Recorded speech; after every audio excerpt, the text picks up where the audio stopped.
आपण आज सन्मानाचा कार्यक्रम ठेवला आहे. प्रतिमेला आपण पूजन केलं आहे. त्यानंतर आपण स्वागत समारंभाचा कार्यक्रम घेऊ. आखाड्याच्या वतीनं मी मनोज दादांना आमंत्रित करतो की त्यांनी माताजींचं स्वागत करण्यासाठी यावे.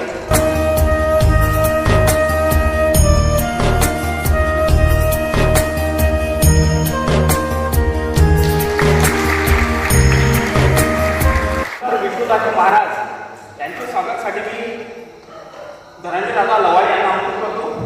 कृपया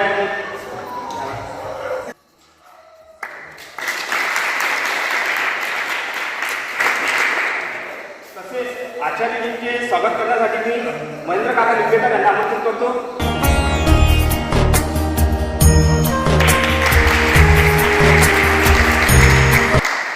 तसंच यानंतर दीक्षितजी महाराज यांच्या स्वागतासाठी मी अक्षय बकाले यांना आमंत्रित करतो.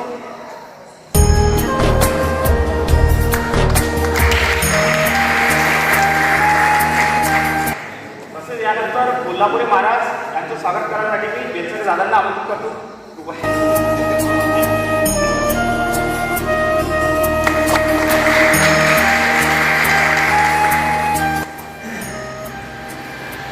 तसेच यानंतर मी प्रास्ताविकेसाठी विनोद दादांना आमंत्रित करतो.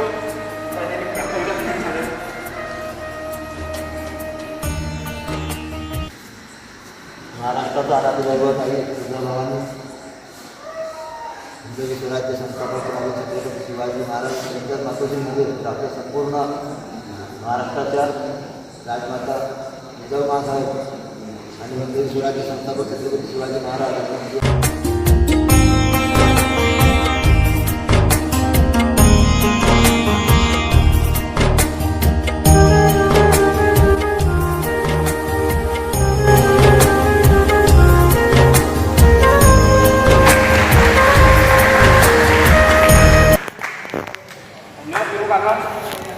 या कार्यक्रमाच्या माध्यमातून आज जो आपण 12 जानेवारीच्या औचित्यावर युवा दिनाच्या निमित्त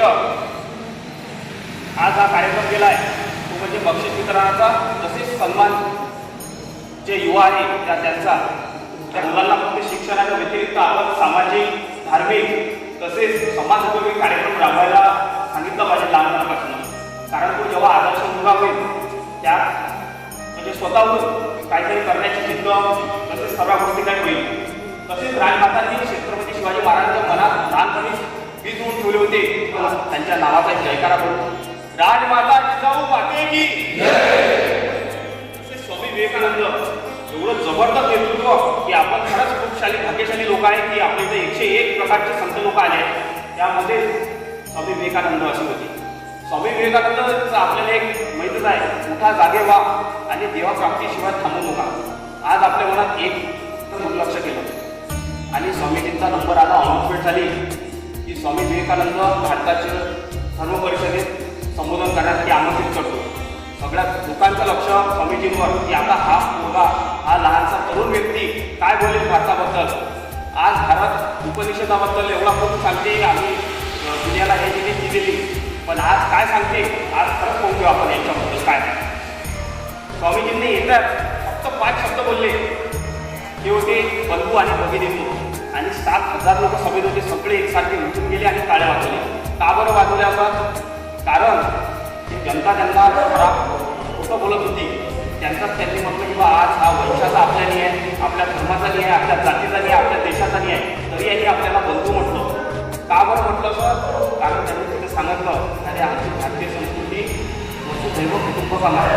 तिथं आम्ही नदीला सुद्धा माता म्हणतो, कुठल्याला सुद्धा राम म्हणतो, माणसात कोणी आलं तर त्याला आम्ही महादेव राम म्हणतो, नारीत आम्ही जगदंबा सीतेला बघतो.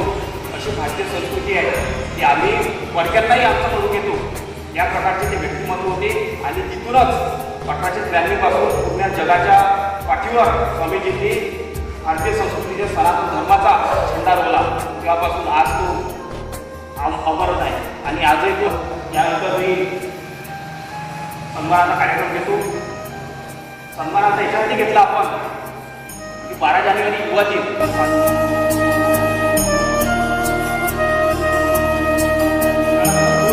काही असे आपले नेतृत्ववान युवा मंडळी आहे जे आपले समाजासाठी खूप कार्य करतात पण चेहरा लपून गेलेला आहे. म्हणून त्याच्या माध्यमातून आपण एक छोटासा सन्मान कार्यक्रम घेतला आहे. त्यासाठी मी आमची समृद्धीताई त्यांना आमंत्रित करतो, कारण त्यांनी 10वीत 93% घेतले. सोबत 93% त्यांना पोस्टातून एक ऑर्डर सुद्धा आली. त्यांनी म्हटलं की माझं ध्येय दुसरं आहे, मी पोस्टाची ऑर्डर करत तर माझा अभ्यास सुटून जाईल. त्यांनी CA चा अभ्यास केला, 2 ते 3 परीक्षा क्रॅक केली, म्हणून अपेक्षा करून त्यांचा सन्मान झाला पाहिजे. त्याकरिता मी त्यांना समोर आमंत्रित करतो आणि त्यांचा सत्कार करण्यासाठी पूज्य माताची आणि चंद्रकांत काका यांना आमंत्रित करतो.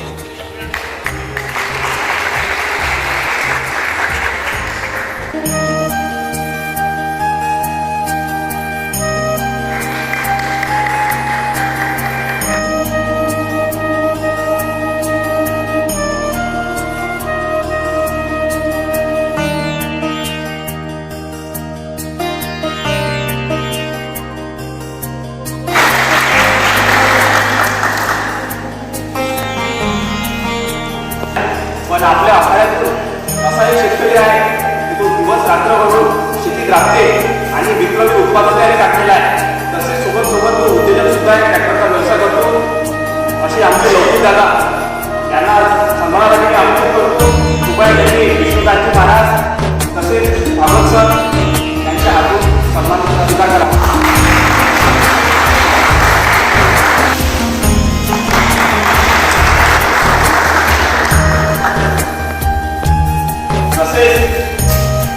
आज आपण स्वयंसेवी लोक बघतो की जे त्यांच्यावर कुठल्या तरी संस्थेचा किंवा कुठल्या तरी पक्षाचा शिक्का लागणार आहे आणि कुठल्या तरी स्वातंत्र्यासाठी आपल्यासमोर येतात. पण असा काही चेहरा आहे की जे लपले आहे, पण त्याच्यासाठी कोणतं असं क्षेत्र सुटलं नाही. जसं स्वच्छता म्हणा, रुग्णसेवक म्हणा, मंदिर म्हणा, बौद्ध, मुस्लिम, हिंदू असं कोणताही असो, ते सहकार्यासाठी नेहमी तत्पर राहतात. त्यांचं नाव आपल्यासमोर सगळ्यांना माहीत आहे. तुम्हाला बारा लोकांना सांगताना आनंद वाटतो की ते म्हणजे आमचे धनंजय दादा गव्हाणे यांना मी आमंत्रित करतो. कृपया त्यांनी समाजसेवेसाठी सोबत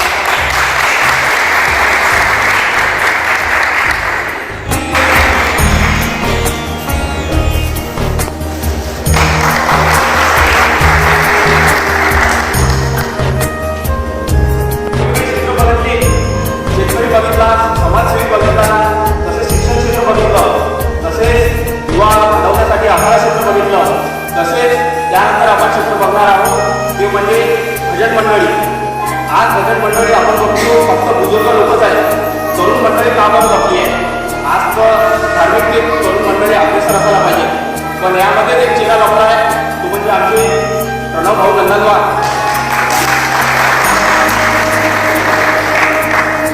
कोल्हापुरे महाराज तसेच विनोद काका यांच्या माध्यमातून त्यांना सन्मान स्वीकारण्यासाठी आमंत्रित करतो.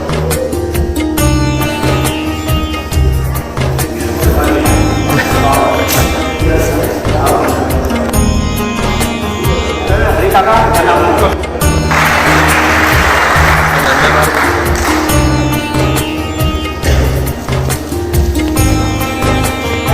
ते म्हणजे देश सेवेसाठी गौरव केलेली व्यक्ती असेच आमचे कमलेश दादा त्यांना आमंत्रित करतो.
ट्रॉली एवढा मोठा कचरा उचलून विल्हेवाट केली होती. त्यामध्ये आम्हाला विशेष सहकार्य आणि आमचे मनोबल वाढवण्यासाठी धन्यवाद करतो आमच्या सुरेश काका डहाके यांना आणि त्यांना माताजीच्या हातून शाल देऊन त्यांचा सन्मान करावे. तसेच मनोज दादांना आमंत्रित करतो शाल देऊन सन्मान करावे. सुरेश काका डहाके.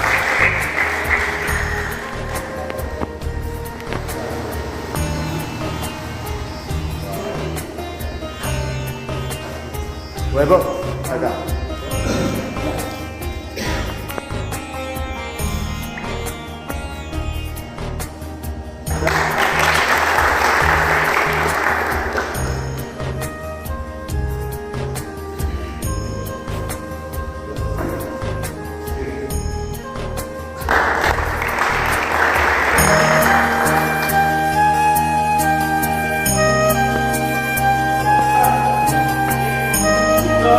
आणि एक यश लवकर आहे ते झुकावं लागते असे आमचे आनंद राखे यांचा सन्मान करण्यासाठी मी आचार्यजी यांना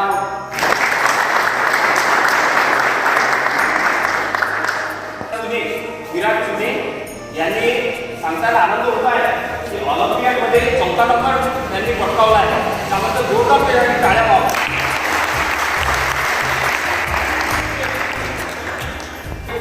आणि एक गिफ्ट सुद्धा देणार आहे ते आपले पूज्य माताजी महाराज असे आचार्यजी यांच्या हातून त्यांचा सन्मान तसंच त्यांना आशीर्वाद आहे.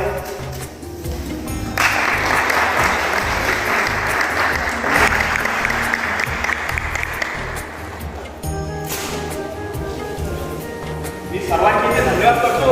तुम्ही वेळातून वेळ काढून इथे कार्यक्रमाला आले आणि या कार्यक्रमात तुम्ही काहीतरी युवा पिढीने काहीतरी शिकाल आणि पुढच्या 12 जानेवारीला तुम्ही सुद्धा सन्मानित व्हाल अशी अपेक्षा करतो आणि आचार्यांना आमंत्रित करतो. कृपया त्यांनी सर्वांना आम्हाला मार्गदर्शन करावे.